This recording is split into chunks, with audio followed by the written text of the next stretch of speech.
प्रताप रुद्रदेव। प्रताप रुद्रदेव के समय युद्ध हो गया और ऊपर से आ रहा था अलाउद्दीन खिलजी। ऊपर से कौन आ रहा था? अलाउद्दीन खिलजी। अलाउद्दीन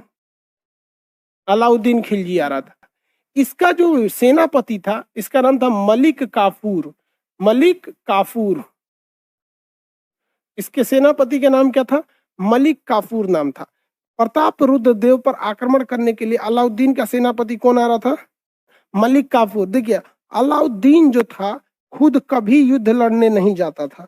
अगर आप चित्तौड़ के युद्ध को छोड़ दीजिए, चित्तौड़ के युद्ध को छोड़ दीजिए, तो राजा बनने के बाद अलाउद्दीन जो है अपने सेनापतियों को भेजता था, खुद नहीं जाता था बल्कि अपने सेनापतियों को भेजता था, जिसमें सबसे महत्वपूर्ण सेनापति उसका मलिक काफूर था, जिसे 1000 रुपए में खरीदा गया था, हिजड़ा था ये, तो इसे भेजा गया। तो प्रताप रुद्रदेव जो थे वो अलाउद्दीन खिलजी के सेनापति, किससे लड़ना चाहिए? मलिक काफूर से लड़ना चाहिए, किंतु इन्होंने मलिक काफूर से लड़ाई ही नहीं किया, बल्कि मलिक काफूर के आक्रमण से पहले ही उसकी अधीनता स्वीकार कर लिया। और क्या किया? उसको अपना सबसे प्रसिद्ध हीरा, भारत का जो सबसे प्रसिद्ध हीरा है कोहिनूर हीरा, वो यहीं से इसको दिया गया। तो इसने लड़ने से पहले ही अपनी एक सोने की मूर्ति बनाई।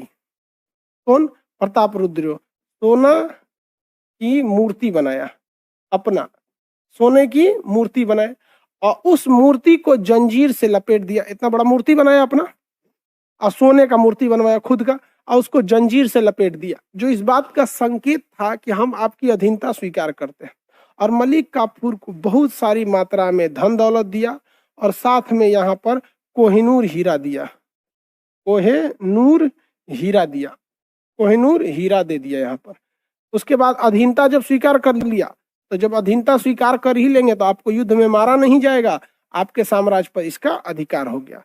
तो ये तेलंगाना का वारंगल वंश था। अब यहीं से आप देखिए ओरिजिन होता है कोहिनूर हीरा का, और यह कोहिनूर हीरा मलिक काफूर को होते हुए खिलजी वंश तक चला जाता है, खिलजी वंश।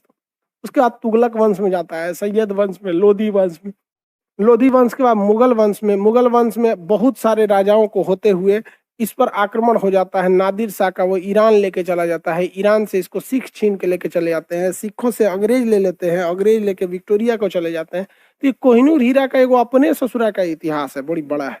तो वारंगल जो है वो तेलंगाना में स्थित काकतीय वंश की राजधानी थी। कह रहा है कि सर नाम तो बहुत खतरनाक रखा था, प्रताप रुद्रदेव। भाई देखिए, सबसे बड़ी कमजोरी क्या हो जाती है कि आप कितने भी शक्तिशाली रहेंगे, आप अगर छोटे छोटे राज्यों में बटेंगे तो आपकी फौज भी छोटी होगी, आपका साम्राज्य भी छोटा होगा, तो इधर उधर से 10 जगह से आपको घेर लिया जाएगा। फिर आप बहादुर होने के बावजूद भी आपके पास जीत बहुत कम होगी। आप अगर देखिए राणा प्रताप को या पृथ्वीराज चौहान को, क्या ये लोग बहादुर नहीं थे? क्या इनके पास नीतियां नहीं थी? सब कुछ था, किंतु साम्राज्य बहुत छोटा था।